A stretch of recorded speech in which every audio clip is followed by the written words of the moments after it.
and welcome to another episode of A Talk of Opportunity. Today, with me as usual, Andrew. Hi. And myself, coming from my quarantine apartment because the end of the world is upon us. Yeah, I just want to let you guys know that there is a hazmat team outside my house right now. It's fine. So, yeah, they got eyes on me. Are they gonna wait? Are they gonna wait until we're done recording so they can take you out? No, they're not. Okay, well, let's get this done. Today we're talking about we got 45 minutes till they 23-19 my ass. So let's go. Today we're talking about Sorcerers. I was about to say, like, did you forget? It's like right in front of me. I like stared at it for like 2 seconds. I'm like, wait, what am I saying? Right, today we're talking about.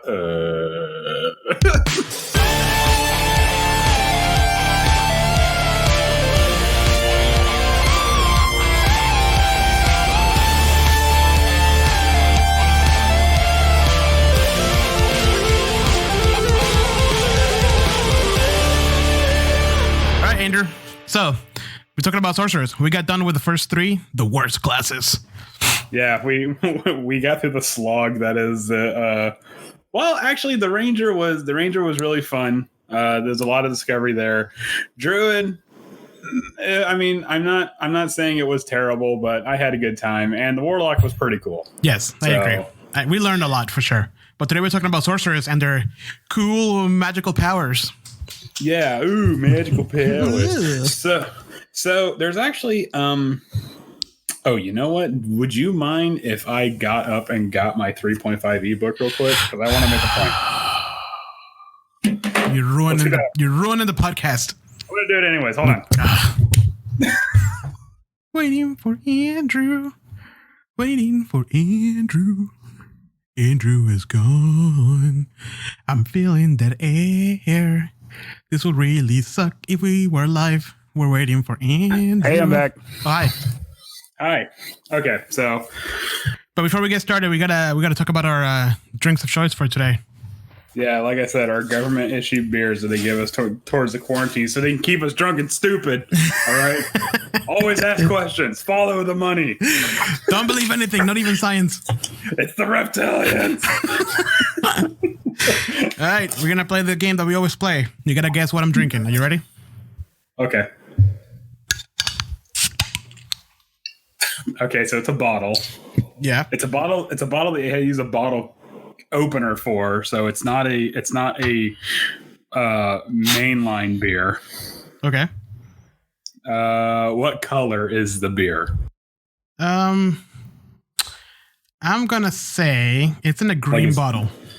No, not the beer bottle, but the beer itself. Like, is it amber? Is it gold? Is it dark? It is. I can't tell because the bottle is really green. Oh, so you're not pouring it into a glass. Okay. I'm not. It's a green bottle. I hope the fucking God it's not a Heineken. It's not. Is it a Yingling? It is an Italian. It's an Italian. Oh, is it? Peroni? Yes. Yeah. Fuck yeah. All right, my turn. Oh, wait. We've had that before at Epcot, right? Peroni? Yes. Yeah. Yeah, it's a very light beer. I like it. All right, my turn. You ready? Yeah. Yeah. Ooh, that was fucking crisp. I like the playback on that. But then you were like, yeah. You need to be silent while you open it. There's an art to making somebody guess for your beer. When you're opening your beer, you need to shut the fuck up. Rule number 1. Okay, so it was a can. It was a can. Did I hear like nitrogen? No, that was me pouring it into a glass. Oh, so you didn't even wait for me to listen to the whole thing. Unbelievable. Well, here, you can listen to the bubbles. You want to hear the bubbles? Yeah, do it. I love this mic, by the way. I'm gonna take a wild guess, and I think, what color is the beer? It is. I would say it's golden. It's definitely a golden, but it's not a bright gold. It's like a dull golden. Like it's lost its luster. It's a little foggy. Is it an amber buck? It happened, yes. No, it's not an Amberbock. I'm actually having this is a new beer for me. I never had it before. It is a Samuel Adams Sam 76. Oh, I haven't had that one. Yeah, I like Samuel Adams. Oh, I love Samuel. Samuel Adams is probably the best normal beer you can get anywhere that's not a Yingling. But I mean, Samuel Adams you can get anywhere. Yingling, it's purely East Coast, but Samuel Adams you can get anywhere. And I have a lot of respect. Oh, shit, that's good. Yeah. My pepperoni is like almost water, which at the moment, for some reason, I'm digging it. So this is a lot like the normal Samuel Adams lager, but the can says it's crushable, and they're not kidding. I can honestly drink this in one go. I'm not going to, but I could. Please don't. No, I'm not going to do that. I wouldn't do that to you. I would do it to you. Yeah, I know. I had to drag your ass to the Druid episode. I don't know what you're talking about. Did you know? You want to know a little fun fact about Samuel Adams? What is it? Did you know that if it wasn't for Samuel Adams, we probably wouldn't have the microbrew economy that we do today? Oh, I've heard about this before. Yeah, during I want to say either early to mid 90s, there was a hops shortage, and a lot of microbreweries were going under because of it because they couldn't have hops. Yep. So the CEO of Samuel Adams like, here, we'll just donate our hops to you guys because they actually appreciate beer instead of profit. And so because of them, they saved unfortunately there was a lot that did go under, but there was a lot more that didn't. So yeah. So whether you like the beer or not, that's besides the point. You got to give a lot of respect to Samuel Adams for doing that. Yeah, for sure. Yeah, they have a good history. It's good. It's a very American beer. Fuck yeah, it is. like classic American hero. Mm-hmm. Right, Andrew. Enough about beer. I'm gonna start. Okay. I'm gonna start reading about the Sorcerer. You ready? All right. How will you live your island life? Nook Inc. presents the Deserted Island Getaway Package, the ultimate island escape. Nook what Inc. Craft and customize your world. Build tools and furniture from... this is the Animal Crossing game I just got. I was about to say, I'm looking under creating a sorcerer. That shit's on there. What the fuck? I'm like looking at Xanathar. Like, no, that's not there either. This is going to be the shortest episode because I gotta get playing. Sorry. I'm gonna be like, so then the sorcerer is, and then I hear the rainy day music in the background. You hear me boot up my Switch and then quickly turn down the volume. Yeah. I hear the Jose, you stop that right now, young man. What? I'm not doing anything. You hear the clicking on the button clicking. All right, now for real stuff. Okay, let's talk about what people came here for. You ready? Animal Crossing? No, dude. Well, yeah. About Okay. Sorcerers. One of the classes that I've always wanted to play. I just haven't gotten around to it. It sounds amazing. Very thematic. Very cool. Even the image. That's what drew me when I first opened the book. I think it was one of the first images I saw was the sorcerer being engulfed by magic. And I was like, that is fucking cool. Yeah, the artwork for the sorcerer, it has what I believe is a human. It could be a half elf, but yeah, there's magic swirling around him. Yeah, it's cool. There's a tundra in the back. Ooh, a tundra in the background. Sorry, I had a burp. Wow. Yeah, I know. So they did a little bit of a change in 5e, where in tell me more, Grandpa. You got to play the old film reel, So I'm looking at my 3.5e book, and there is the real big difference between sorcerer and wizard is that a wizard uses intelligence and a sorcerer uses charisma. This is still true in 5e.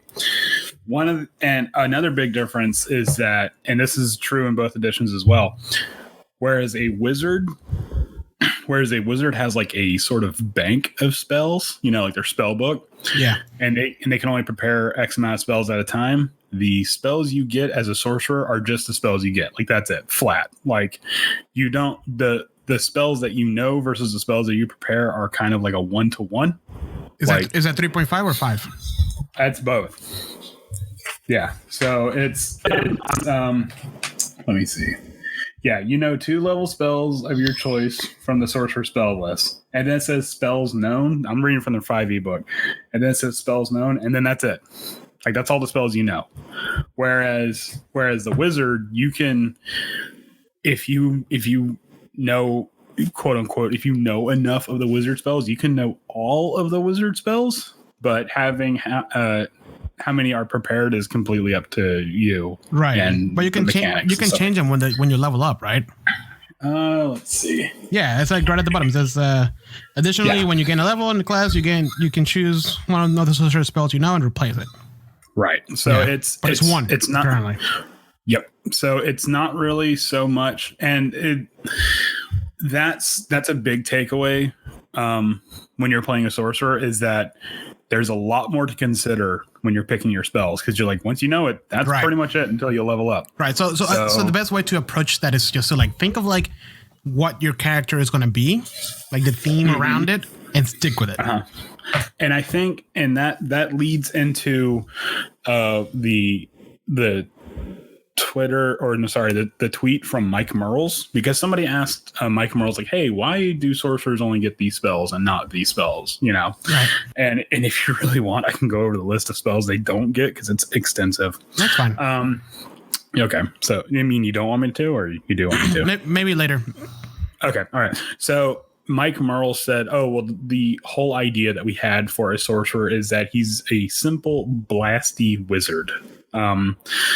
So yeah, so it immediately, and that plus some other stuff that we'll be going over, it really kind of brings to mind that utilities kind of take a back step when you're playing as a sorcerer. Right. Like if you're playing as a sorcerer, you're going to be shooting shit out of your hands and like flinging fireballs, and it's very bombastic and battlefield kind of stuff. Yeah. I know you're going to hate this, but I kind of imagine it like the beginning of Harry Potter when he couldn't control his magic. I think that's what they were kind of going for with the wild magic. Yeah, so like if Harry wouldn't have gone to school, like he would have become like, you know what I mean? Like he just like, oh shit, I can like do all this stuff, and just does it randomly. That's what I imagine it as, you know. But then again, Harry is a wizard.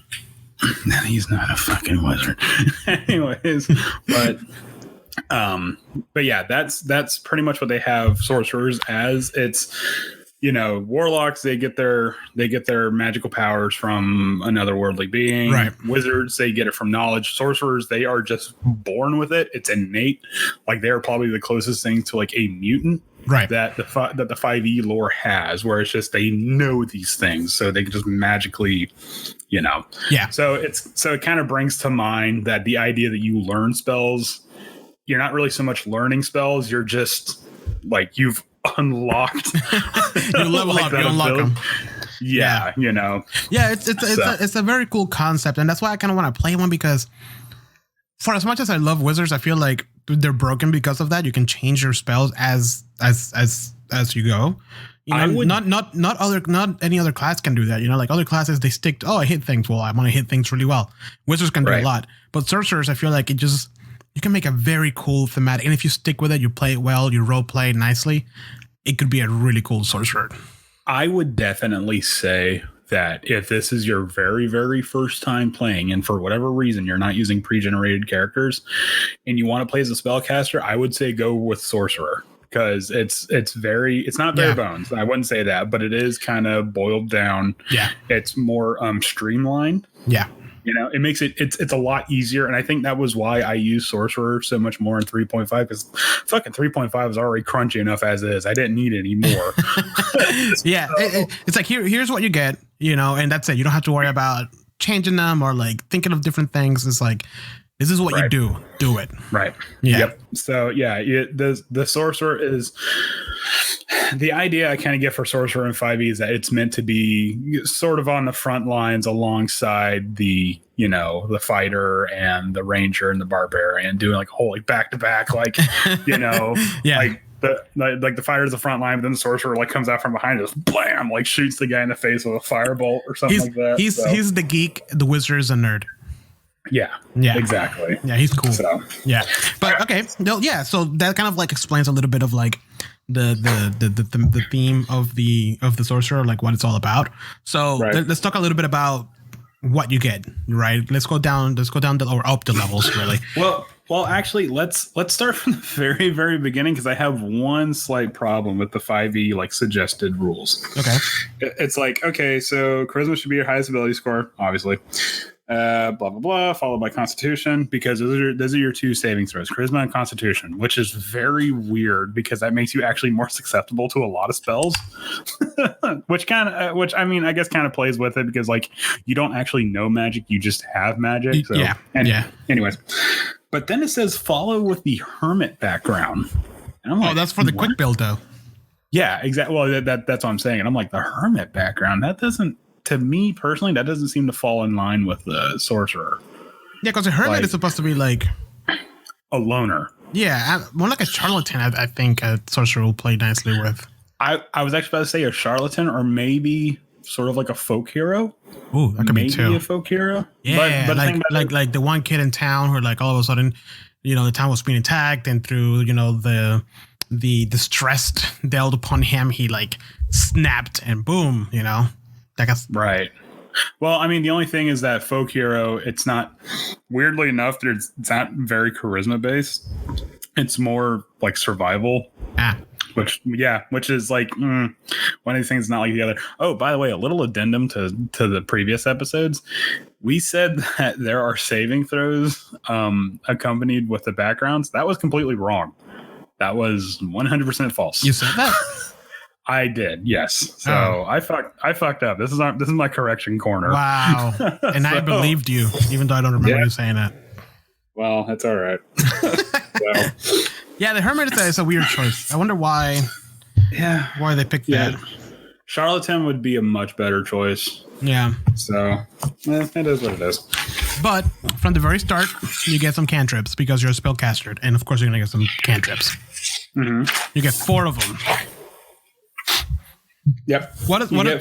Since you dove a little bit into the spells that the sorcerer has, tell me a little bit about some of the most interesting cantrips for a sorcerer. Well, they get all the, I believe they get all the cantrips that a wizard does because the changes don't come until you actually get to the proper levels, like first through 9th level spells. I'm just going to do a quick look-see. I believe they get the same cantrips. Hold on. Wow, you weren't prepared? Unbelievable. Well, I'm sorry I didn't dig into the trash spells. Yeah, they get all the same cantrips. Oh, okay. All right. Yeah, that's not bad. The real changes don't come until you get to the first level spells. Yeah. And then again, at level 1, you get two level 1 spells. Which is pretty good. And it suggests burning hands and mage armor, which mage armor for any squishy class, I think it's a good choice. Well, that all depends on which origin you're going to go with, and we'll get to that a little bit later. Yeah, that's true. Mage armor has a bit of an asterisk there next to it. That's one of those. You're going to have to think ahead a little bit. Right. That's definitely one of those things because you're quote unquote memorizing spells. It might not be best to go with the book 110% on that. Right. So, yeah. And then we move forward to Sorcerer's Origin, which we'll go over that for a little bit. But then at level 2, you start getting like the whole like actual sorcerer flavor, which Font of Magic, which allows you to create a variety of magical effects, right? Mm-hmm. And then within that is flexible casting. Right. So Font of Magic is sort of a bit of a taste of what makes the sorcerer different from the wizard, and so far the fact that you can kind of make spell slots on the fly. Yeah. It's not doing anything monumental yet. That's for next level. Right. Yeah. And then right, sorcerer points, all that stuff comes into play. Essentially what it is at this level of the character is what you can turn sorcerer points to spell slots or vice versa, which at level 2 you don't really have that many, right? Yeah, at level 2 all you're going to be able to use your 2 sorcery points for is just to get another level 1 slot back, which there's no argument there. That's pretty handy for level 2 for sure. So yeah. And then level 3, boom, that's when it happens. Meta magic.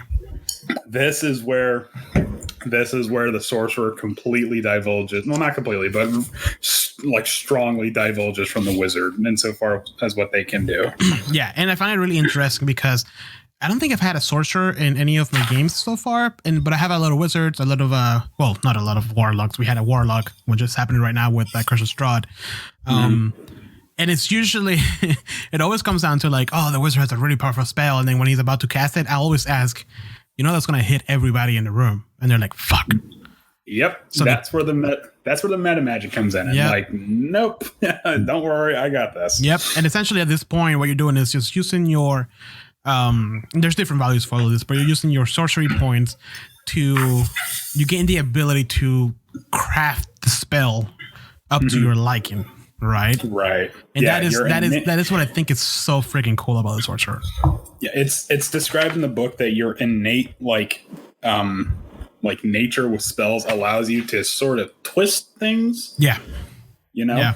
You become a little bit more adept at the raw power within you. You learn to control it a little bit, Right. So this is one of those things I can kind of forgive the fact that they are missing so many spells.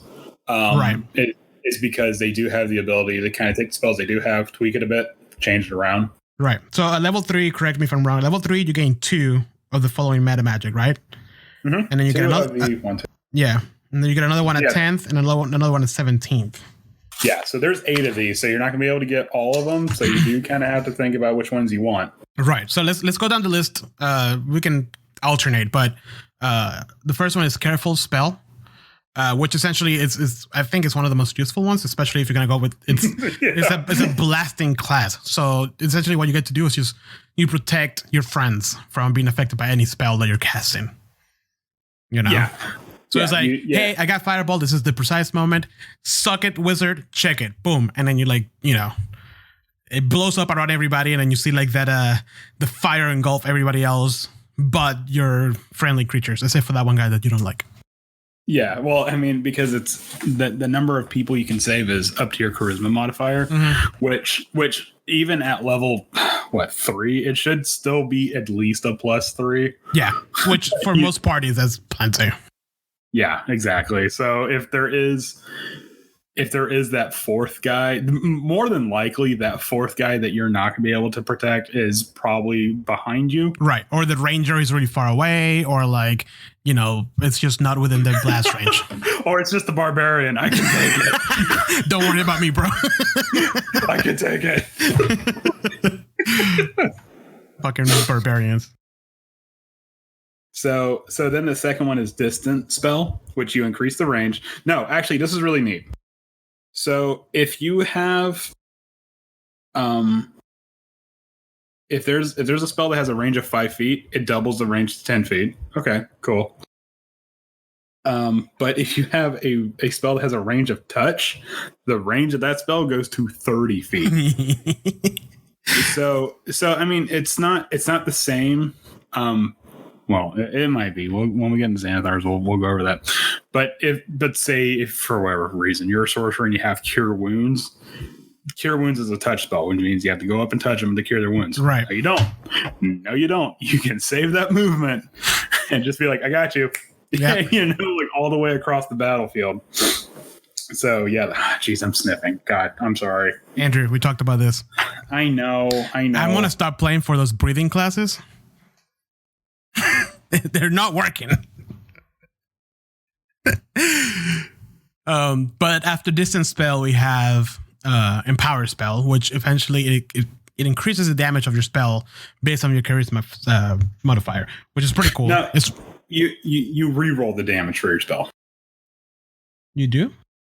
Yeah. You spend 1 sorcery point to re-roll a number of damage dice up to your charisma modifier. Oh, right. Dice up to your charisma. Yeah, you're right. Yeah. But minimum of 1. Yeah. The thing I don't like about it, though, is that it says you must use the new roll. So it's like, out of all of the meta magic, this would probably be the one I would not use. Yeah, it's a little bit more random. It can backfire easily. That's way too much of a gamble. Mm-hmm. Yeah, especially when you're limited to just 2. Right. So So then the next one is extended spell. this one seems kind of mean. So it says when you cast a spell that has a duration of 1 minute or longer, you can spend 1 sorcery point to double its duration to a maximum duration of 24 hours. So it's like you hit them with that spell that paralyzes them, and it says, "Oh, it's 10 minutes." You're like, Nope. No, it's not. this fucker's gonna be out for a while. which can be extremely useful, especially if you're like, excuse me, if you're like in a cave or something and you had the big bad guy, and then you're like, well, we don't want to fight this dude. Let me just freeze him for a little bit as we explore the rest of the cave. Mm-hmm. Yeah, for 24. You can take 2 long rests if you want to while this guy's frozen. Yep, you can just you made your stealth roll. You see this guy. You hit him with a paralyzing spell or something like that, and just boom.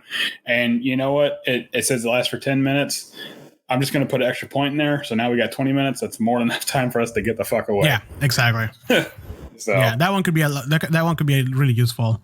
But then we have a heightened spell, which yes, it sounds cool, right? You give disadvantage to saving throws to that spell, right? So if you're then like they have to do a dexterity saving throw or whatever for your explosion, they get disadvantage. The only problem I have with that is that it costs 3 sorcery points. Not only so every time I think of a spell that puts somebody out and they have to like make rolls to come back, into the fight with, I always think of Tasha's Hideous Laughter. because Tasha's Hideous Laughter is a really handy spell, but the problem with it is sorcerers don't get Tasha's Hideous Laughter in 5e. Yeah. That's one of the spells that they just kind of cut out. So I'm like, oh shit. Yeah, but still though, it's 3 freaking sorcery points. And if you're level 3 when you just started, even if you're level 6, that's half of your sorcery points. Right. Yeah, that's a big investment. Yeah. For something that will be useful for the first round. Well, it's not just that, but like, okay, you get this advantage, and let's just say that the DM just happened to roll 2 20s, 2 19s, 2 15s, like, and it still makes it even with disadvantage. The good thing is that, that's my only thing. It's three sorcery points for a chance to have the creature roll a bad roll. Right. Yeah, that seems like a really steep investment. Personally, I would just shave it down to 2. Yeah. Yeah. Like, just because 3 is, because the sorcery points, they match your level. So if you're level 3, you have 3 sorcery points. So you're like, okay, I can dump all of my points into this, and it might pay off. Yeah. Yeah, exactly. But yeah, no, I don't know. I wouldn't pick it, in my opinion. I think there's more useful things you can do with your 2 selections at this level, Yeah, there's way more. We haven't even gotten to, like, I think is the best one, which is the very last one. But the one after heightened is quickened, which when you cast a spell that has a casting time of 1 action, you spend 2 sorcery points. I'm sorry? No. Yeah, I was agreeing with you. I just remember what that one does. Oh, okay, yeah. So, yeah, when you cast a spell that has a casting time of 1 action, you spend 2 sorcery points to change the casting time to a bonus action. Which is fantastic. It is fantastic as long as you're okay with having your action be something else that's not casting a spell. Because the rules in 5e is that if you're casting a spell, oh, that's right. Well, can you still cast a cantrip? Yeah, you can still cast a cantrip. It's just it has to be, so you have actions and bonus actions. So if you're going to cast a spell in one of those, the other one has to be a cantrip, no matter which one of the 2 it is. Or it could be a situation where you're like, hey, this guy is coming at me. I have to hit him something. I have to hit him with something real quick, but I also need to drink this potion because I'm down to like. So yeah, it says you can't cast another spell during the same turn if you use a spell that says bonus action, except for a cantrip with a casting time of 1 action. Right. So that is one of the things. It's like either you have a cantrip that's useful, which most cantrips are just kind of last resort kind of a thing, or or it's. Or go ahead. Oh no, I was just saying, or you can use that standard action to pull this lever that's like gonna lower the bridge to bring you reinforcements, or drink a potion or something like that. There's been plenty of occasions when I'm playing where like I want to disengage, I want to hit him, disengage, and run away. I fucking forgot about disengage. Yeah, and that's, I think it's a perfect, like, oh, the squishy one is getting surrounded. This is a perfect moment to like, hey, take this, disengage, bye bye. That would actually be really good to be like, oh, the squishy one's being surrounded. Nope, thunder wave, disengage. Yeah, exactly. Peace. So, yeah. Yeah, actually, that's really, never mind. You completely, yeah. Whew. Yeah, because I've been in that position too many times when I'm like, fuck, what? I really wish I could damage this guy and then run away, but I can't because I usually, unless you're a rogue or something. But yeah. Anyways, but then after that, we had Subtle Spell. Subtle Spell. Yeah, which it's kind of cool if you're trying to sneak into. The good thing is that it's only one sorcery point. But essentially you can cast it without, which somatic or verbal components. Do you ever think about that when you're DMing? The only time I really think about verbal or somatic components is if, okay, the players got arrested for, I don't know, killing somebody they shouldn't have. Right. So how are we going to take that? What's the easy way to disable the sorcerer or wizard? Just tie their wrist and gag them. Yeah. No, seriously. Yeah, no, you're right. Yeah. They can't, because apparently all, they have to use their hands and mouths and stuff like that. So just, a couple of handcuffs and a handkerchief and boom, they're out. Dude, the thing is that like, I read that. I'm like, man, when I'm DMing and never think about that, I'm letting my players get away with so much shit. You don't think about that, and you definitely don't fucking think about material components. Yeah. Well, I try not to. That's too much of a burden, unless it's like the diamond to resurrect somebody. That's the only time I honestly think about material components is like when it has a price tag on it. Yeah, and then even then, like I was talking to Robert the other day, and he was like, like fucking finding the diamond is too much of a hassle. How much is the diamond worth? Okay, spend that much gold, like whatever you are, as a replacement for the diamond. So, okay. So here's the thing. All right. So first of all, yeah. Hi, Robert. Robert I want to thank you for listening to us every morning at work whenever one of our episodes release. I really appreciate it. It means a lot. This one beer is taking me to the edge. Oh, God. I forgot Jose's a weepy drunk. I know what you're talking about. I love you. It means a lot, man. It means, dude, I am one of those. Fucking, I love you, and we've been through so much together. Apparently, Teresa told me one time, when you're sober, I can't get you to talk, but when you're drunk, I can't get you to shut the fuck up. It's true, man. You go on, and I love it. I love it. Because you're telling a story, and I'm like, yeah, man. And that's why I fucking love you. I fucking love this guy. So I'm looking at verbal and somatic components. We're learning a lot here today. I'm looking at verbal somatic components. So the thing about verbal components is somatic. It says you have to have at least one hand. Cool. Right. Verbal, however, it says that if you're gagged or in an area of silence, such as a silent spell, you can't cast spells with a verbal component. And I gotta apply that to my games, dude. I forget too often. Yes. Yes, you do. So it's one of the, I'm not saying that phrase. So if the enemy wizard casts silence on the party, you're like, yeah, I've disabled your sorcerer. The sorcerer's like, and essentially uses a sorcery point, gives them the middle finger, and a fireball comes out of it. Oh man, I feel like the sorcerer is one of those classes that you have to be very much in sync with your DM for things to play out or for like flavor to come out, because mechanically it's very not plain, but just flavorless. Like it's just very like, okay, you don't have to do this, but if you like play along and role play the bits, I think it could be one of the best classes out there. So playing as a sorcerer, there has to be a certain level of trust between the player and the DM in terms of communicating information. Yes, for sure. Especially because you gotta, man, if you had to keep, and we're gonna go over this in a little bit, but like you gotta keep track of a lot of things when you have a sorcerer on your table. As a DM, you do have to keep track of a good fair amount of things. And there's one subclass in particular where communication, it doesn't have to be like like super communicative, but you do have to say, hey, this room has this, and we'll get there. So when you're playing as a sorcerer, your DM has to be okay with relinquishing more information than they would maybe feel comfortable with. But that's just so you can kind of get the most juice out of a sorcerer. For sure. I think it might be a good class for a DM to play as. The thing is, I was reading over the subclasses for sorcerer, and I'm like, this is fun as fuck. Yeah. Yeah.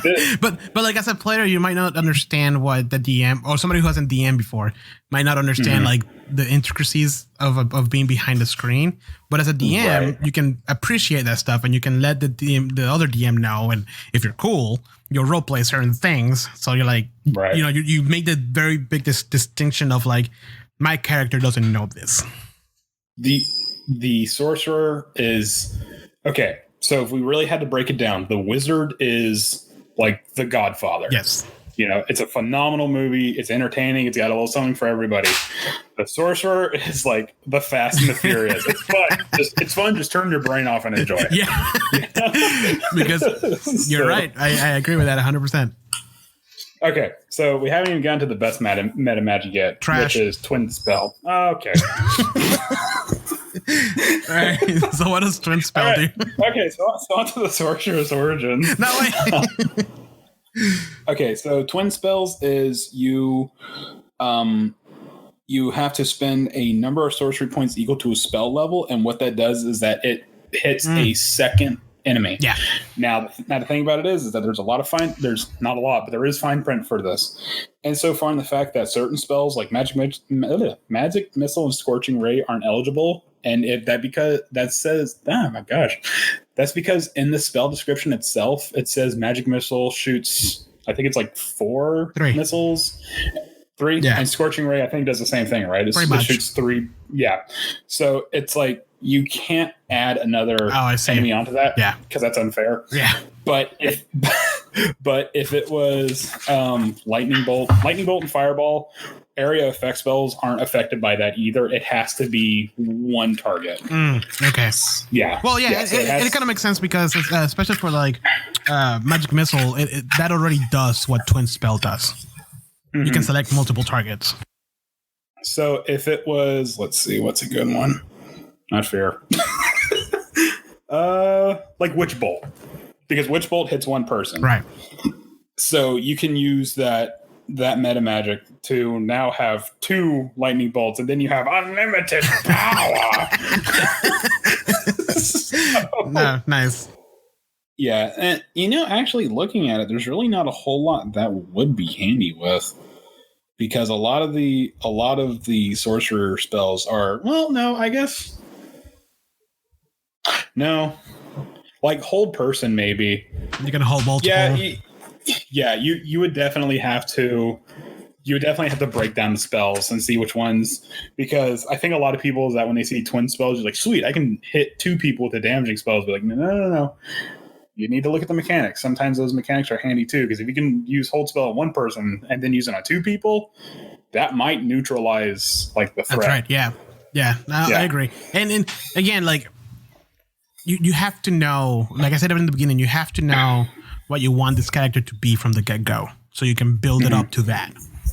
Right. Yeah. Because this is a class that is heavily influenced by their subclasses. I agree.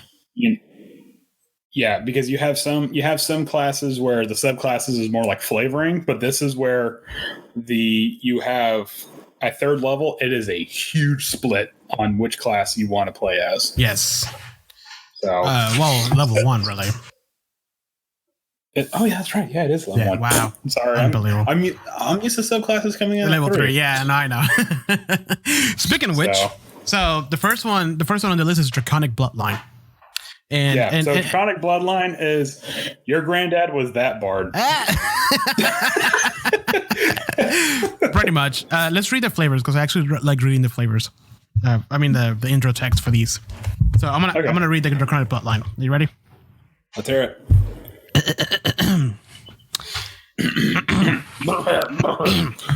Your innate magic comes from draconic magic that was mingled with your blood and that of your ancestors.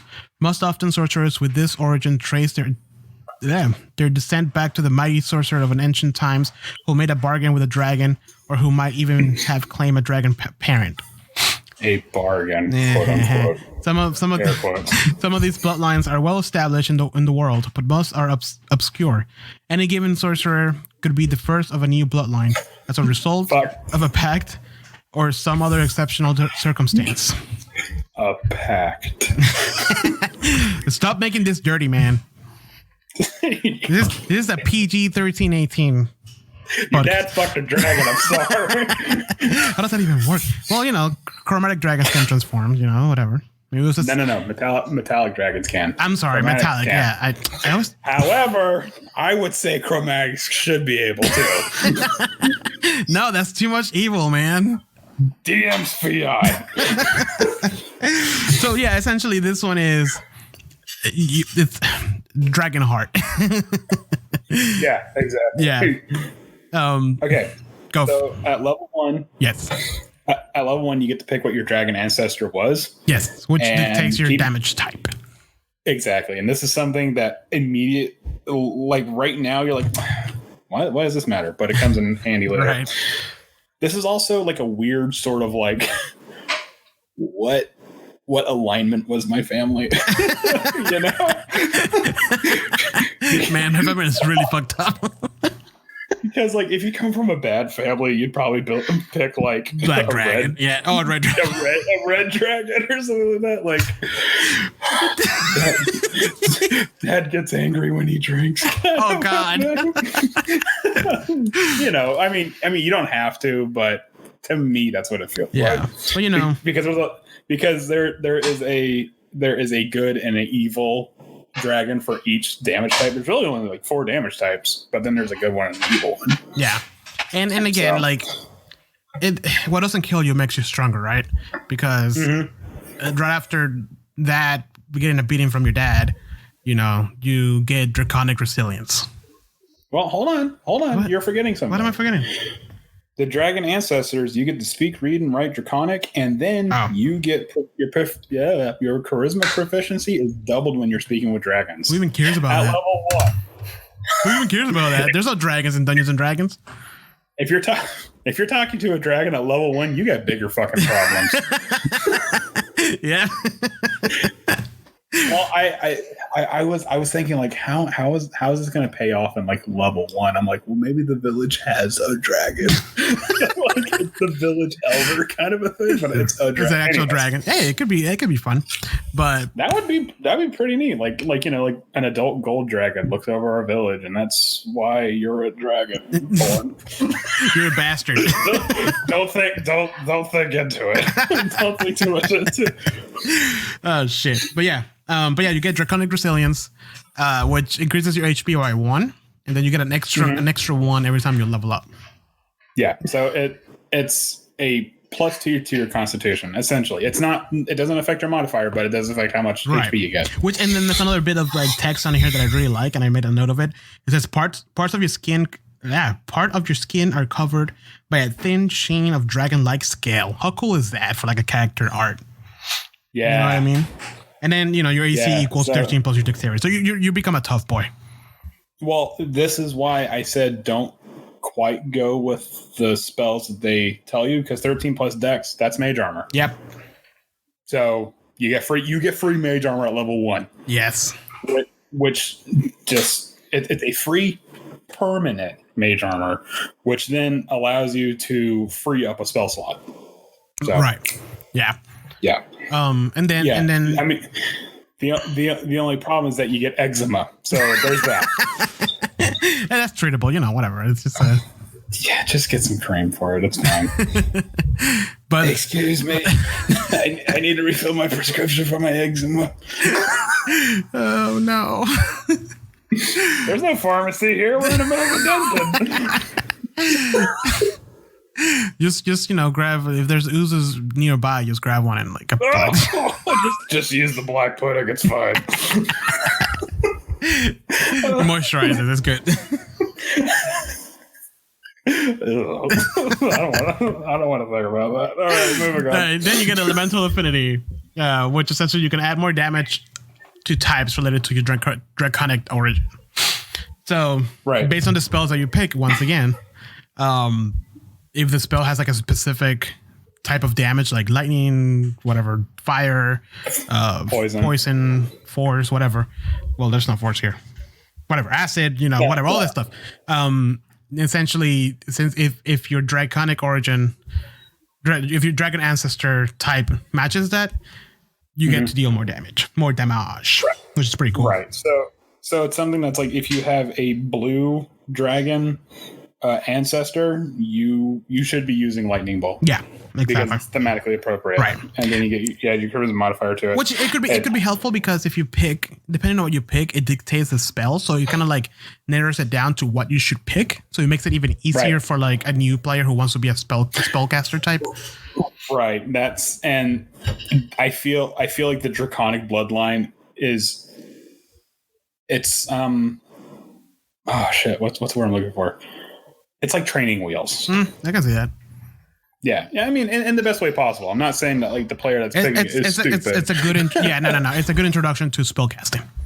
Like, hey, you won't be overwhelmed. Try this. If you like this, maybe play with the warlock or the wizard. It's a little bit more complex, but you get a wider range of things to do. Right. Yeah. It sort of helps you like, hey, I know this is a lot to take in, so let's just pull it back a bit. I mean, and that being said, that does not mean that if you're playing as a blue dragon ancestry sorcerer, you can't have fireball. It's just it would be better if you had lightning bolt. Yeah, you can deal more damage because you add your charisma modifier to it. Right. So if you have really high charisma, it's a +4 automatically. It's a 1d4. Which you should have really high charisma. Yeah, exactly. There's no reason why you shouldn't. And you can also spend a sorcery point to gain resistance to that damage type for an hour. Now, this is a hot take, but hear me out. Oh my god, you're in your stupid hot takes. No, listen. I feel like that should be reversed. I feel like you should gain the resistance. God, I'm sorry. I'm really hiccupy today. I feel like you should gain the resistance innately, but then you spend a sorcery points to kind of give your spells a little bit more juice. That feels more right to me. You know what I'm saying? I have to disagree with that. Mainly because, really? Yeah, because, I mean, the whole point of the sorcerer is that he's a blasty boy. He doesn't care about many things, including the people around. That's why he can bend magic to his will. And, like, how many times are you going to be in a place where you need fire resistance because it's too hot outside? I feel like having more damage is kind of the whole point because you're limited to your spells, but you can do a little damage with the spell. See, I feel the exact opposite. I feel like it works thematically if you have the resistance because you already have the dragon scales. Right. So why wouldn't you have the resistance for that? But then because you're a sorcerer, you can use like your innate magic to be like, I just need a little bit more behind the spell. So then you use a sorcery point to like give your spells a little bit more pop. I mean, we can debate this back and forth, but I mean, we can agree to disagree. Yeah, no, I can totally see your point. I feel like maybe Wizards went with it because they wanted to make it just more fun, just a straight up shoot 'em up type. Subclass. I can see where they're going with because the sorcerer is supposed to be just blast them, shoot first, ask questions later. Exactly. So that's why we have the wizard to think about everything else. Yeah, the wizard. Yeah, exactly. The wizard's the one in the lab. So yeah, and then the wizard is Walt and the sorcerer is Jesse. Yep, exactly. They're both good, but different flavors. So at 14th, this is really basic, but it's pretty cool. You gain wings. And you get a flying speed equal to your current speed. Which is cool. That's pretty much it. Yeah. Which at level 14, I mean, that's pretty Yeah. At 14, you get a free fly. So.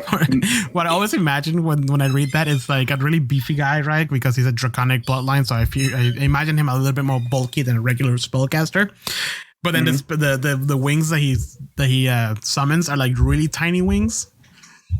So he flies like. Hold off until we get to the Xanathar subclass. Okay. Just withhold judgment until we get to the Xanathar subclass. That's what I always imagine with the wings. Like you can still get the speed, but their wings are super tiny. That would be. They have like little like like fly wings.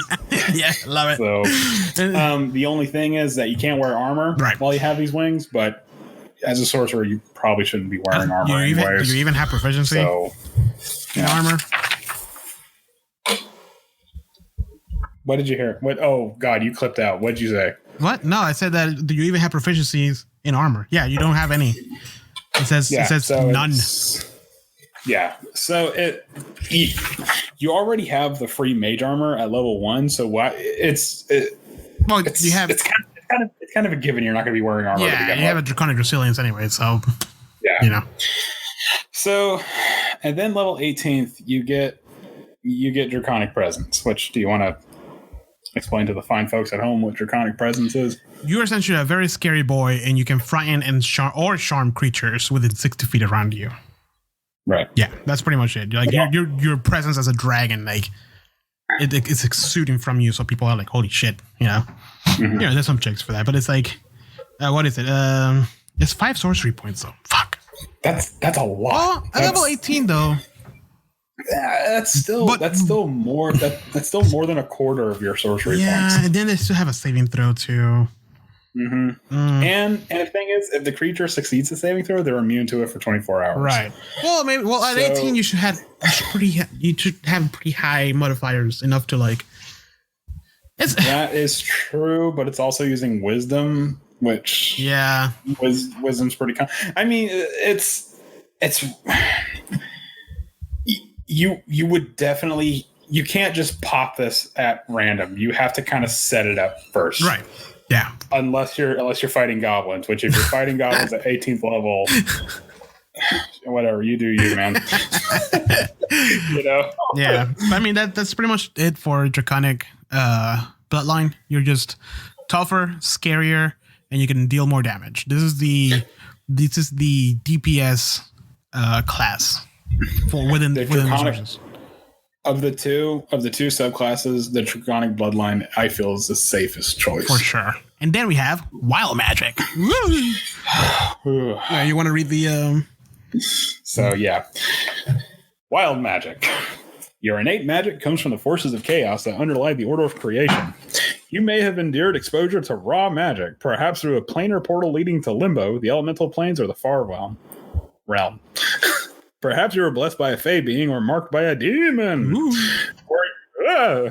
Or your magic could be a fluke of your birth with no apparent cause. However it came to be, this magic turns within you, waiting for any outlet.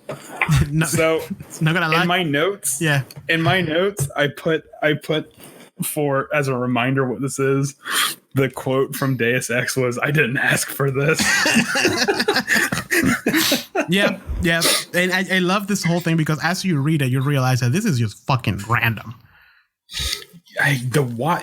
And that's so weird because I feel like they're like, okay, draconic magic, it's it's pretty cool, it's a little basic, to get this, that, and the other. Right.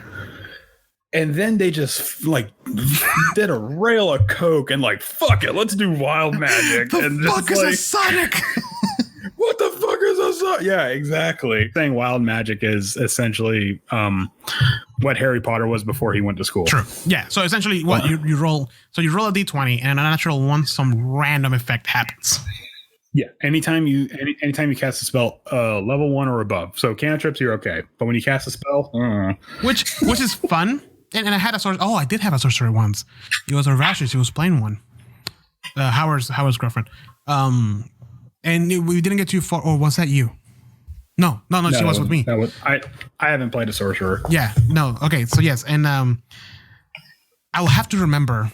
It was hard to keep track of because there was so much stuff happening, obviously, and it was the first time I had a sorcerer on the table. But it's like I had to make a roll at D20, and it doesn't have to be every time, but you know, it was always fun, and most of the time she will make it past a 1. But do you want to roll a D100 and see what effect comes up? Yeah, actually, that's a really good idea. You ready for this? Ready. Ooh, I got a 75. 75. You glow with bright light in a 30-foot radius for the next minute. Any creature that ends its turn within 5 feet of you is blinded until the end of its next turn.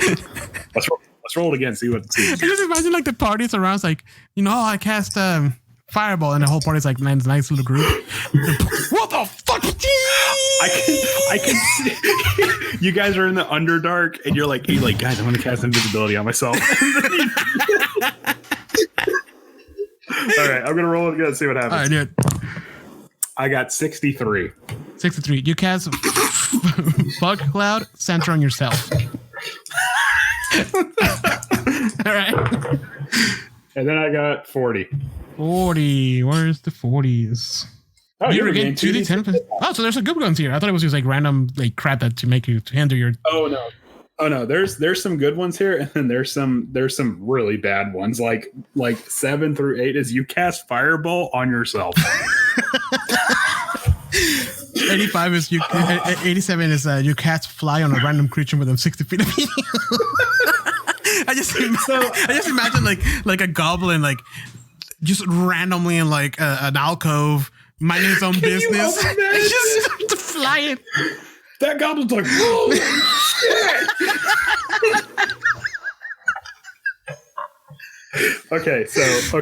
So 47 through 48 is a unicorn controlled by the DM, appears in one space within 5 feet of you, and then disappears a minute later.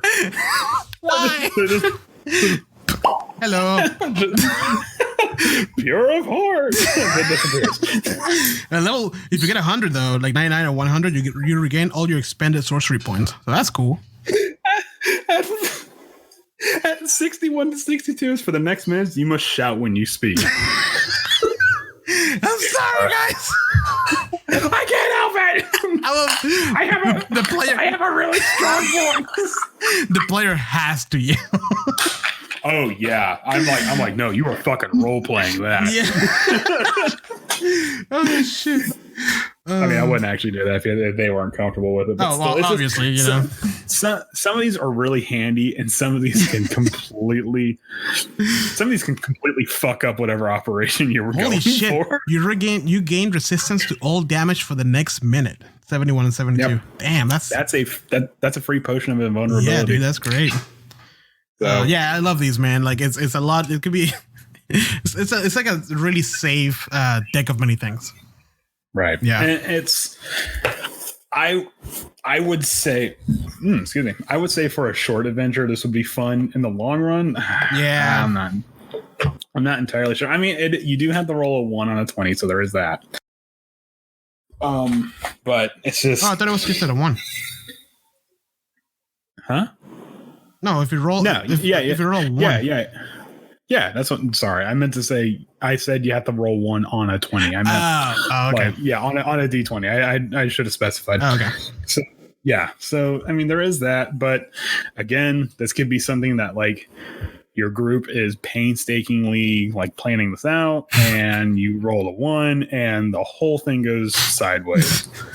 You know, and now, congratulations, you're the Mr. Blonde to this reservoir dogs. Where everything's going great, and then you shoot a fucking cop in the face. So, and then you get Tides of Chaos, also at level 1, which essentially, you can impose advantage on an attack roll, right? You can, or ability check, or saving throw. Oh, look at it.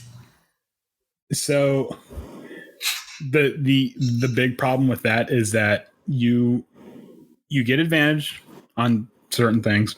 However, your next spell, if the DM so chooses, your next spell, you have to roll on the wild magic. Yeah. Which table. Again, you have to roll 1. No. You have to roll on the wild magic table. Oh, really? Like, yeah, it says anytime before you begin to use this feature, the DM can have you roll on the wild magic search table immediately after you cast a sorcerer spell. So it's a very risk reward kind of thing. Which I feel it plays really well with the wild magic, just because that's essentially what it is. Mm-hmm. Yeah. I mean, yeah, it's a luck of the draw. So Yeah. And then you get, and then the next one kind of plays along with it too. You get bend luck, which you can roll at 1d4 for 2 sorcery points, and impose that value as a bonus or penalty to any roll. So it's kind of like a free bless or bane. Yeah. Sort of for 2 sorcery points. No, not bad. Level, what is that? Level 6. An oddly safe choice for this class, subclass. Yeah, for sure. And then we have level 14. Yeah, you get control chaos, which at 14th you gain a modicum of control over your surges of your wild magic. Whenever you roll in the wild magic table, you roll twice and choose either number. Yeah. So I mean, think about it. You can roll something that you either regain hit points or you roll the one that casts fireball and everybody around you. You're like, oh shit. Well, I wonder which one I'm gonna pick. Well, here's the thing, dude. I feel like this is like relying on a lot of like rolling ones. Right. At level 14.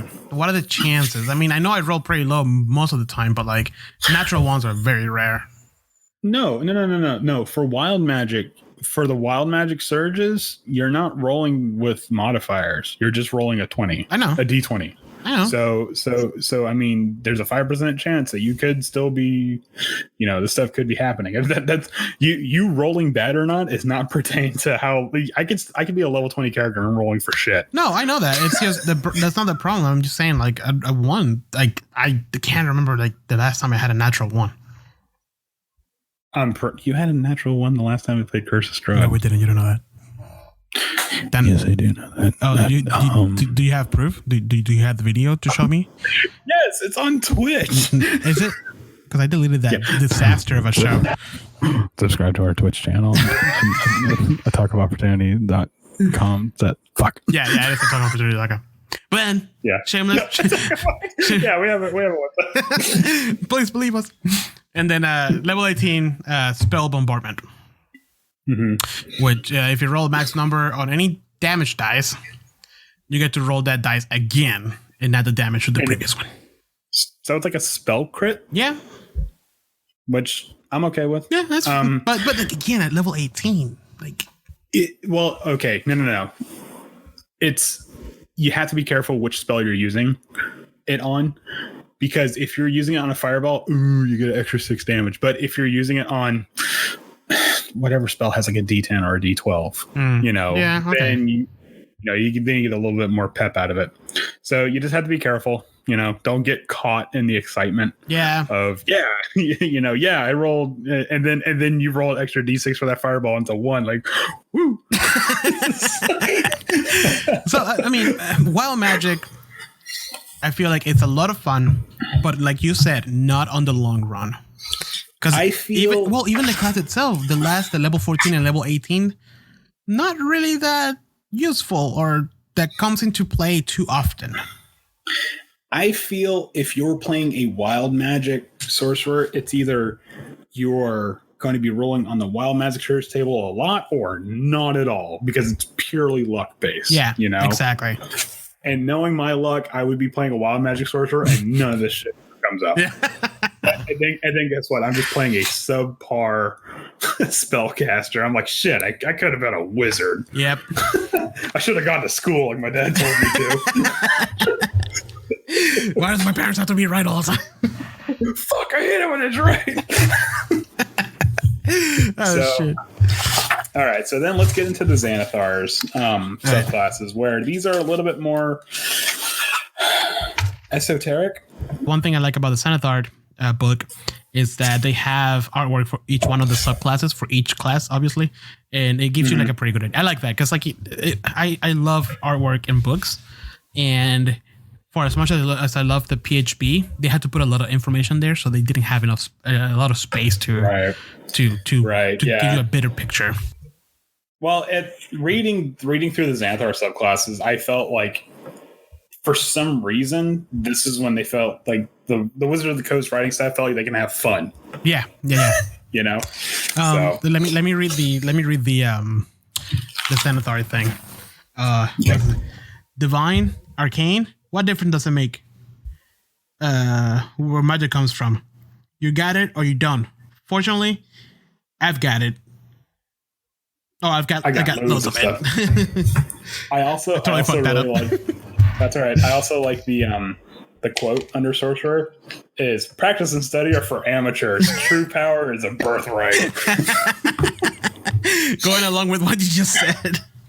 So Xanathar's Guide, it has three subclasses, which I feel like there's a bit of a trend going on with the Xanathar subclasses. Yep. Where it's like you have a good one, a bad one, and then one that's kind of like more nature based. I noticed that too.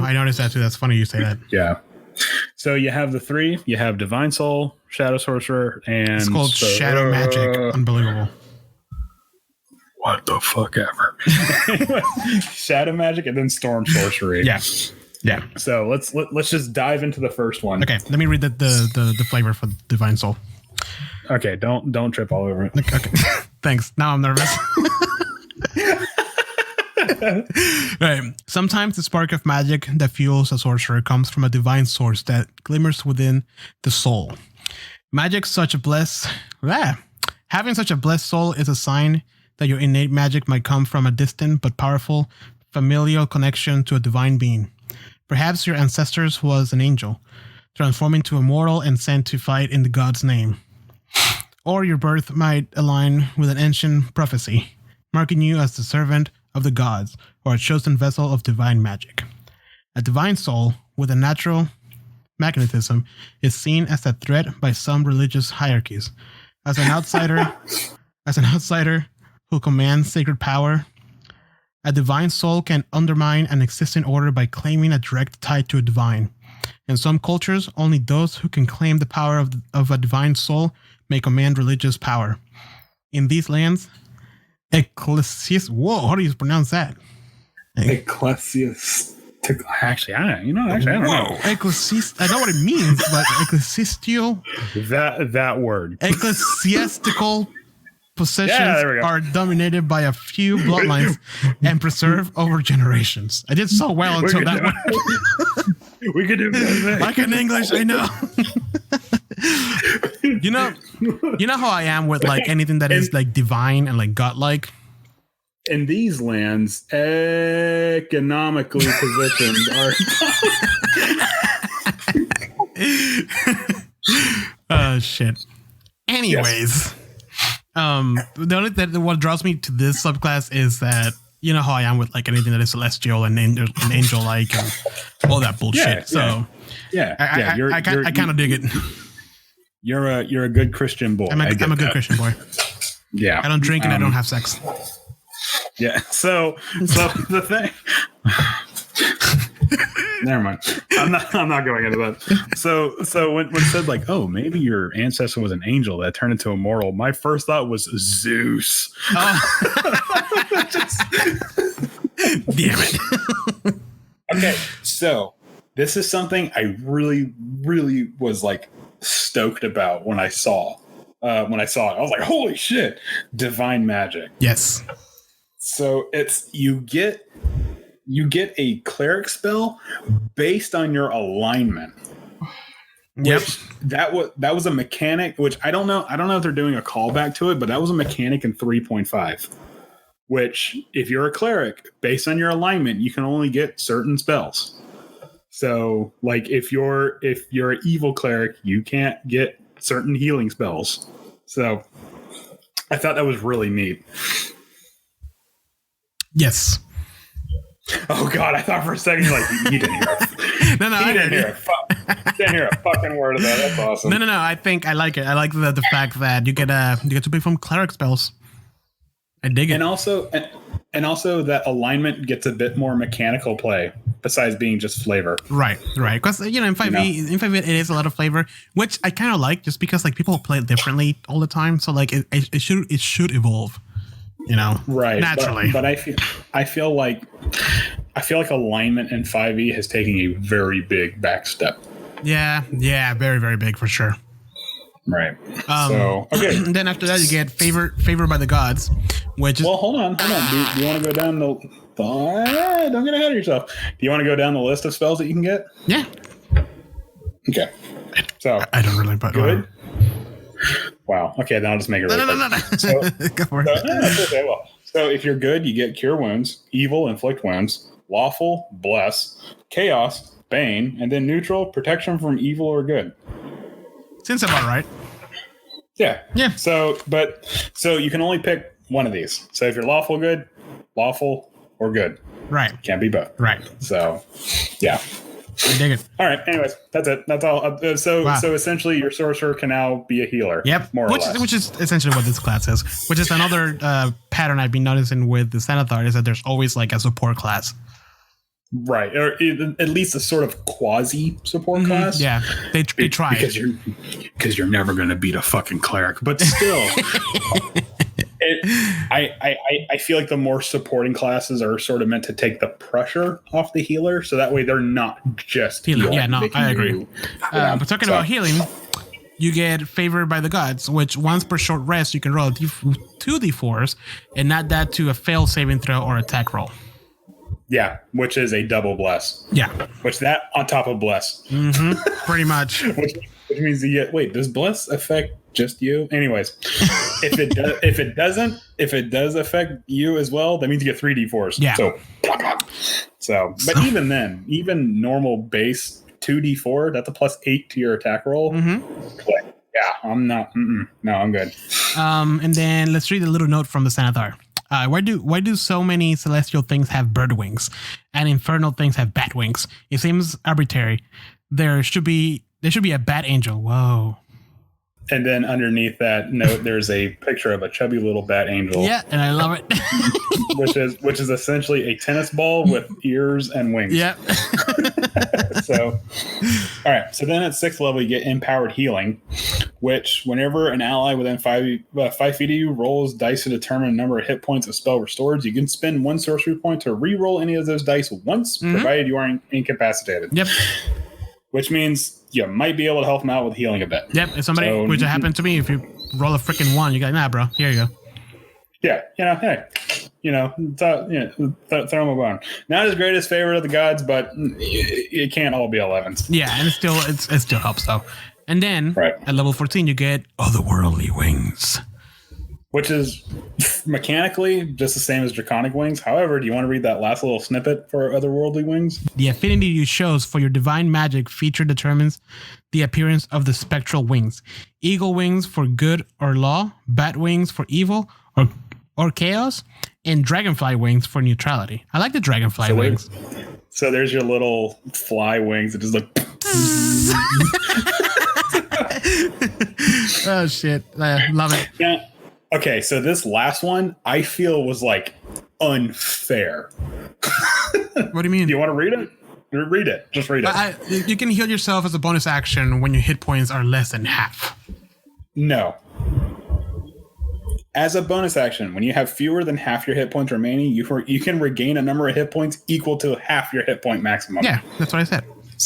Yeah, no. So this is like you're playing Kingdom Hearts and you're fighting a boss and the bar goes down. You're like, yes, I finally got this guy. And then another bar shows up. Yeah. And you're like, son of a bitch. Yep, I love it. Yeah, you're just a healer. You're a healer. You're a little bit of a support class. Why are angels and celestials always like healers, like complicated healers? Why can't they be like some fierce freaking force of nature? Well, the angels in the monsters manual are scary. That's what I'm saying. Like, but most classes and subclasses that are touched by an angel or like connection with the celestials, blah blah blah. It's always like some weird, complicated healing type of support class. It's never like the closest thing is the Asimar when it can intimidate by like lighting up and like the wings come out and the eyes. That's like the closest thing I've seen. Everything else is just like, oh, you can heal, but you have to do this and this and this. And then you heal a little bit, might as well be a cleric. That's my ramble. Well, I mean, I think that's the reason why, because if you can just be a good of a healer as a cleric, then what's the point of a cleric? Well, I don't. That's what I'm trying to say is that I don't want another healer divine flavor subclass. You're saying you want like Old Testament divine. Old Testament divine. Like I want like freaking radiant damage to the max. Well, I mean, you can kind of do that if you just go with like the evil affinity for this. Like you can but then like your wings look like bat wings, which makes you a freaking demon or fiend, which is fine. I mean, it's cool as hell, but by the same token, like that's not what I want. I want like something that looks like an angel. It's beautiful, it's gorgeous, but it hurts to look at, and like it can kill you with like a wink of its eye. Yeah, going out killing all the firstborn. Yeah, I get what you're saying. Like being the sword and God's right hand kind of. I get what you're going for. I don't know because the closest is a Paladin Oath of Vengeance Azamar. That is the closest. I think because. Well, I'm not entirely sure how much this goes back to the Satanic Panic, but I think they're trying to be like, no, angels are good. Haha, good. You know, yay, happy fun times. But you just said it, though. The angels in the Monster Manual, because I read them, they're freaking terrifying. That's because if you somehow met, it also says in the Monster Manual, angels do not mess with a lot of mortal things. So it's one of those things that if you manage to piss off a god enough, they send an angel after you. like there's a reason. So I think it's I guess when we get to the when we get into the shadow magic, it kind of makes it like, okay, divine soul is good, shadow magic bad, right? You know, right? It's I get it, kind of a little binary. I get it, and I get that the lore behind it is what you said, is that angels do not mess with anything. They just watch over all the things. And when an angel does happen, then does happen to change something or try to, affect the material world, then we get Avernus, descending to Avernus.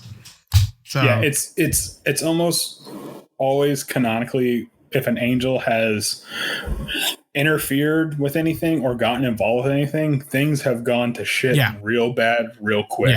Yeah. So, but I'm saying, man, I want a class that is like, it doesn't have to be super powerful, just like damage based, celestial, radiant, flavor themed.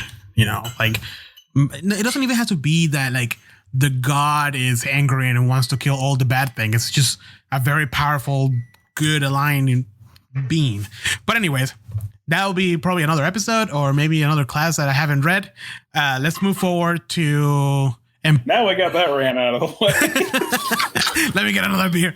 Sorry, I just had to get that out of my system. Anyways, let's keep moving to the shadow magic. Right? We already went to everything else. Yes, that was pretty much it for the divine soul. Yeah. Shadow magic is too edgy for me, but I will read the flavor text. Emo hair flip. I mean, yeah. So here's the flavor text. Oh, I'm here. Sorry. Here's the flavor text for shadow magic. You are a creature of the shadows, for your innate magic comes from the Shadowfell itself. You might trace your lineage to an entity from that place, or perhaps you're exposed to its fell energy and transformed by it.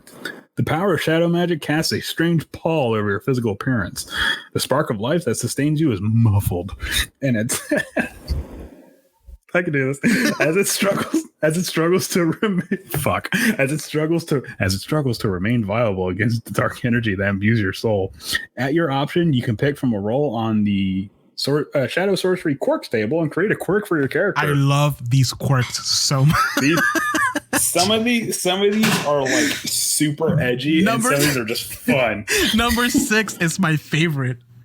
You blinked once last week. Mine is number 4.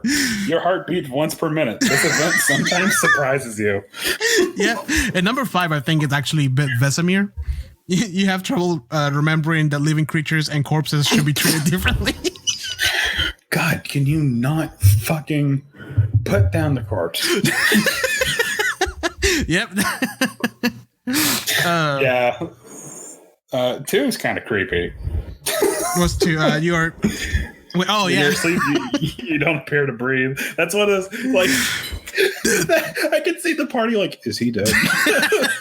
and like someone holds a mirror up to him, like, no, he's good. We're good. He's breathing. He's just doing that thing. In all reality, I will put all these quirks in my character if I make a shadow magic sorcerer. I honestly don't see why you wouldn't. Yeah. Like just smash the whole thing together and then just have it like, I'm going to do something quirky and then roll a d6 and that's what happens. Exactly. I love that. I love that table. That's like probably one of my favorite tables I've seen. I wish there was more. Okay, so going into the features of the shadow magic. At level 1, you get dark vision with a range of 120 feet. So if you don't already have dark vision, you get dark vision. Yeah. If you have dark vision, that range is extended because dark vision I think only goes out to 30 feet? No, it's 60. 60 feet. 60? Okay, so then it doubles your dark vision. Yeah. And then at level 3, you gain the darkness spell, which doesn't count against the spells you know. And if you use a sorcery point, you can see through the darkness spell. Exactly. If you use your sorcery point, you get the Warlock's Devil Sight. It's fantastic. So a bit of an investment because at 3rd level, you're only going to have 3 sorcery points. Yeah.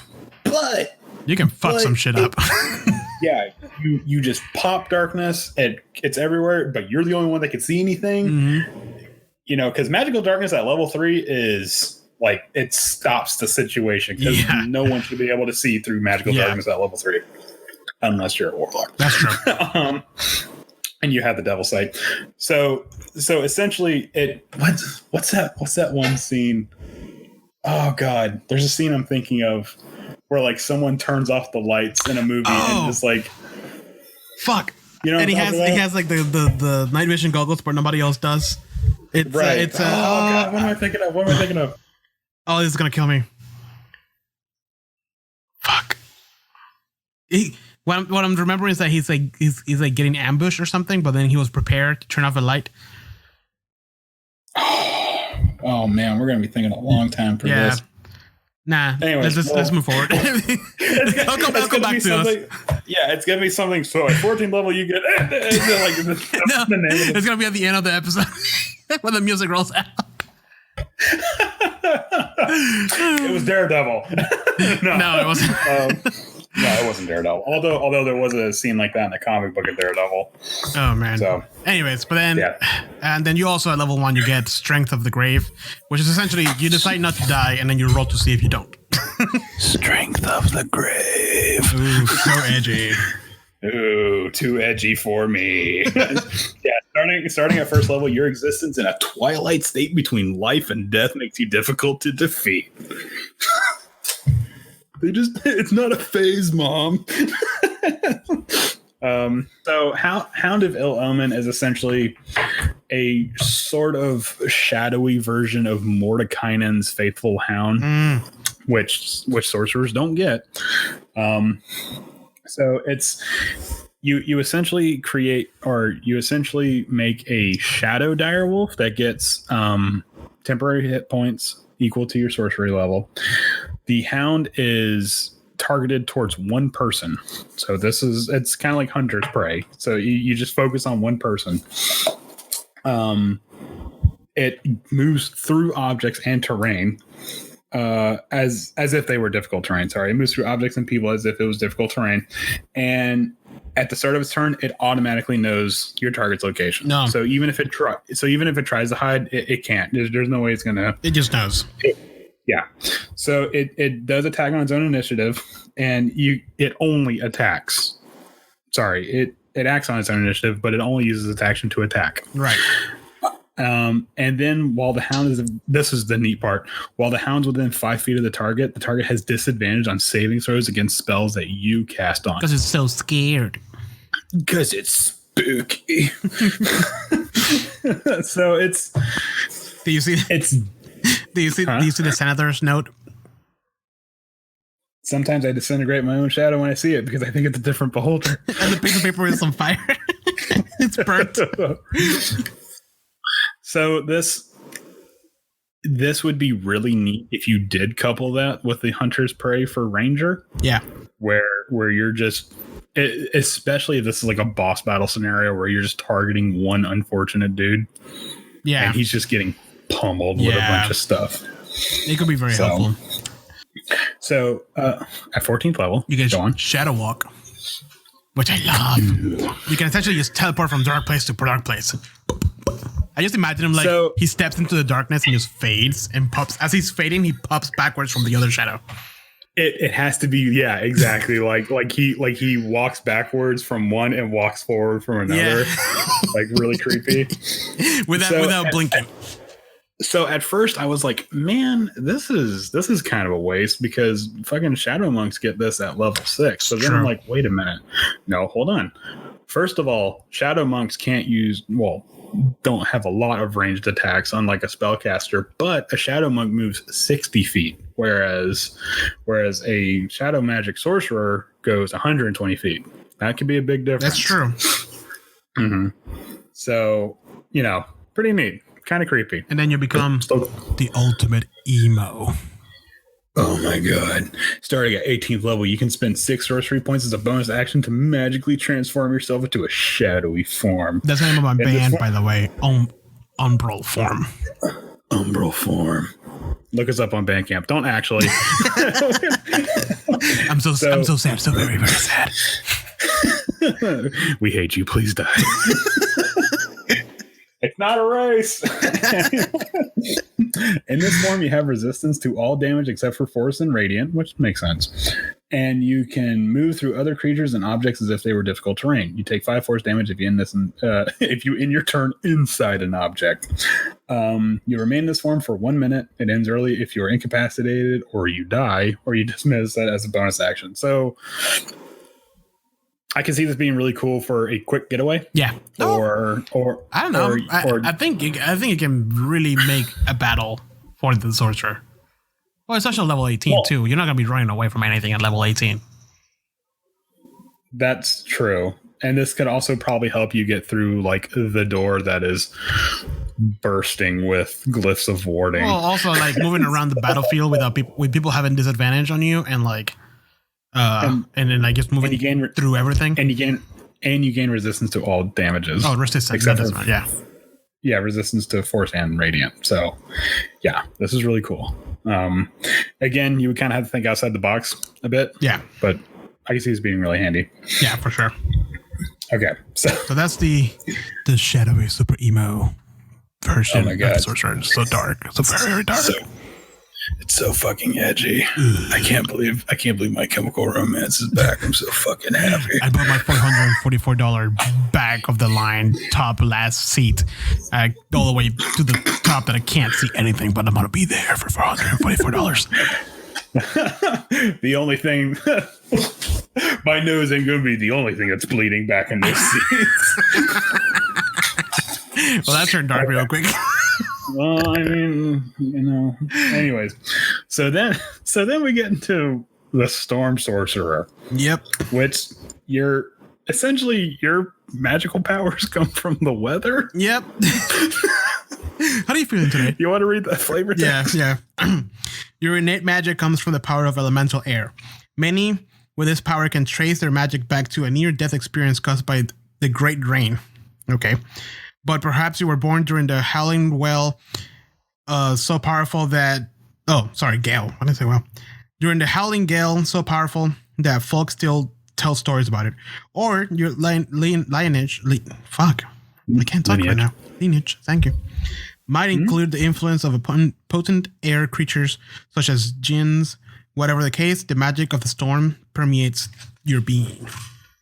The Great Rain, I had to Google it just to make sure what it was. The Great Rain was apparently some sort of capitalized. Event. So right. I figured it was some sort of event that happened at the end of a Faerun storyline where like the gods were at war and one god died or something like that, and then it rained for like 40 fucking years. Jeez. Yeah. So that's what the Great Rain is for anyone to care. Yeah. And then, because you were, blessed by the wind, you can wind speak. You can read and write primordial. And you can be understood by those that speak Aquan, Auran, Ignin, and Terran, which I'm assuming is water, fire, earth, and what am I missing? Water, fire, earth, and wind. That's right, Jay. I was looking at that. I'm like, at level 1, it has to be a very specific moment. Yeah, that's because the draconic bloodline. I'm like, I can see that being useful because, you're talking to dragons. Yeah, dragons are everywhere. Fairly commonplace in the material realm, but it's like primordial beings. That's like, unless you're doing an adventure where you're hurtling through the planes of existence or something like that. I'm like, why hasn't Wizards of the Coast made that yet? Come on. Because they're cowards. That's an episode for another time. It's just I don't see this getting a lot of play. Yeah, no, I agree. At least not until like your way later higher on. level. Yeah. I mean, we played all the way up to level like 14 plenty of times, and I don't think this is comes to play very often, if at all. But then after that, you get tempestuous magic. So, starting at level 1, you can use your bonus action on your turn to cause whirling gusts of elemental air to briefly surround you immediately before or after you cast a spell first level or higher. Doing so allows you to fly up to 10 feet without provoking opportunity attacks. So it's a free disengage. Yeah, it's a free disengage with flying speed. Yeah. So it could be a situation where you're like say it's like a Western shootout. Okay, just follow me here. We're not gonna play your Western. Can you please stop that? It's going to fucking work. I just had to crack the formula. You've been talking about this for like the past 5 years. I know. You've given up like 4 times. I supported you through everything. Don't stop now. Okay.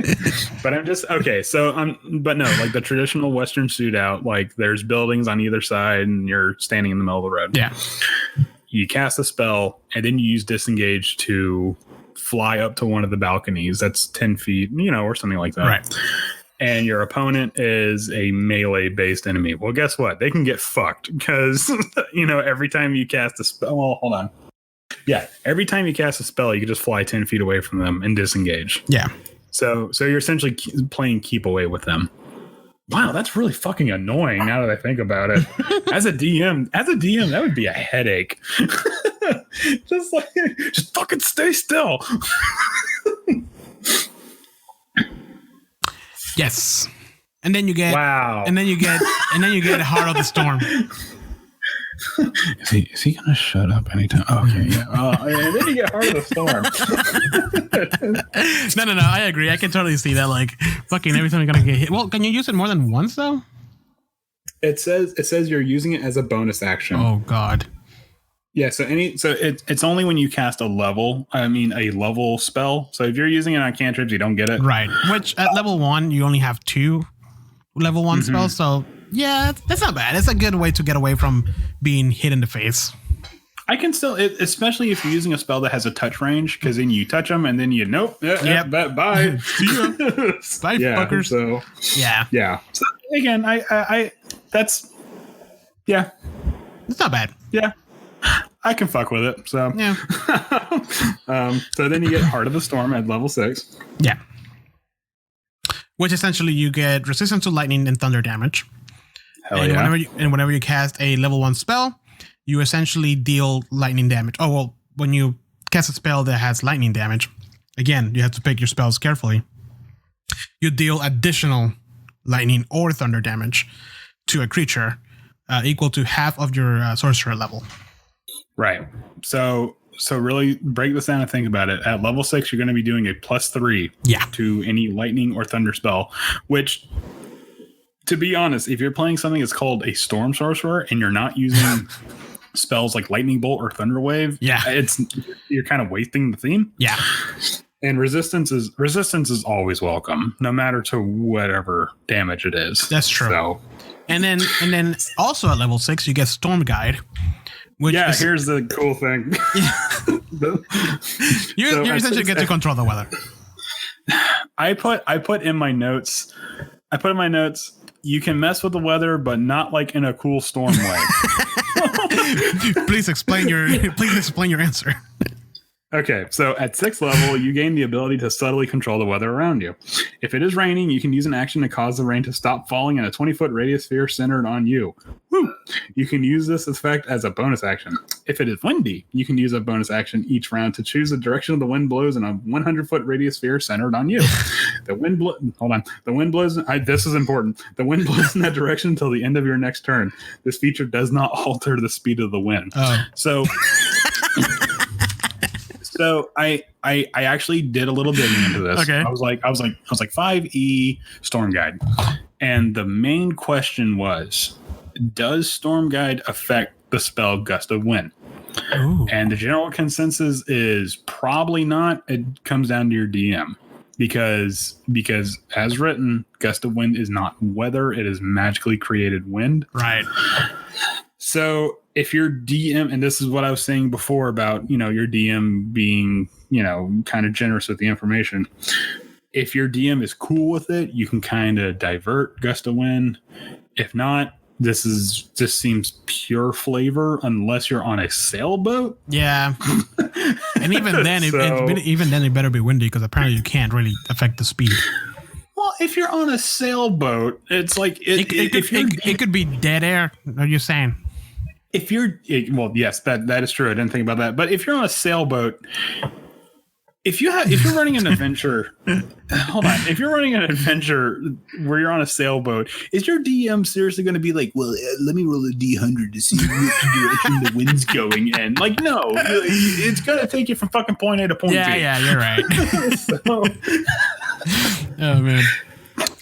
Anyway, and then you get Storm's Fury. Yes. Which essentially is Thor. It's more like a hellish rebuke. Yeah, that's what I'm saying. Like you get hit and boom, you get hit. Mm-hmm. The enemy gets hit with lightning. Yeah, it's equal to your sorcerer level, which at 14th level, an extra 14 damage. That's pretty nice. That's cool. But then they also get pushed 20 feet if they fail a strength save. That's true. So, that's helpful. Yeah, it's not great, but it's cool. Yeah, I'm down with it. And then I'm not going to say no. And then Wind Soul. Yeah, this one's actually pretty neat. Yes. So at 18th level, you gain immunity to lightning and thunder damage. Fuck yeah, finally. Then you gain a magical flying speed of 60. But Andrew, you can gain a magical flying speed at 14th level. Shut the fuck up. I'm not done reading.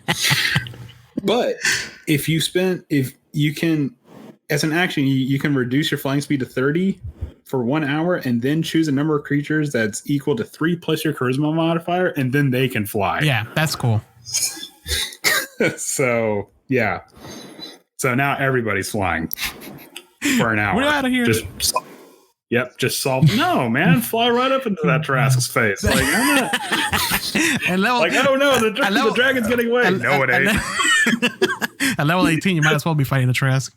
It's like the Eagle Man from what's it? Oh God, what was that? Don't bring up freaking references if you can't remember. What was the Flash Gordon? Oh, I barely remember that. You don't remember the Eagle guys are like dive, and then they all vaguely. Anyways, so Andrew, what is it with people under weather? It's just the sky weeping and shouting because it's so far away from me. Yeah, it's another. Wow. Okay. Oh man. So out of the Xanathar, actually, I know I gave it a lot of shit, but out of the 3 Xanathar ones, I'd probably pick the Shadow Magic one. It seems like the coolest and most useful of the 3 to me personally. Which one? I don't know. The Shadow Magic. Yeah, I agree with that. The Storm one, that's like if you were running an adventure that's taking place at sea, specifically like a Ghost of Saltmarsh adventure, I could see the Storm Sorcery coming in handy, but it's a lot of situational stuff going on there. Yeah. So yeah. Yeah. Yeah. But yeah, I mean that's everything we have for you guys in for this episode.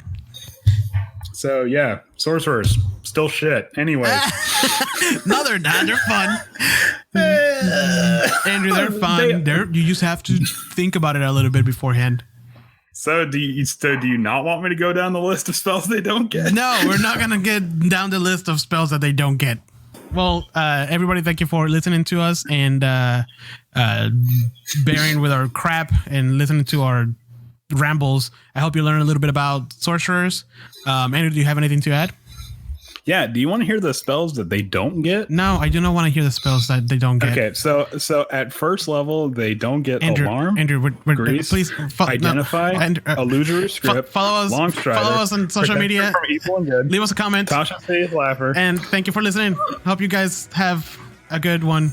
And Tensor's floating disc, stay safe. Unseen servant. From the corner. Andrew, at second level, they don't get arcane lock, continual flame, and large / reduce. Andrew, we're not flaming doing sphere. We're not doing gentle this. repose. Okay, I'm pulling you out. Locate object, magic mouth, magic weapon, Melf's acid arrow, Nistel's magic aura, raven feeblement, and rope trick. At third level, they don't get animate the dead, bestow curse, feign death, glyph of warding, Leadman's tiny hut, magical circle, non-detection, phantom steed, remove curse, sending, and vampiric touch.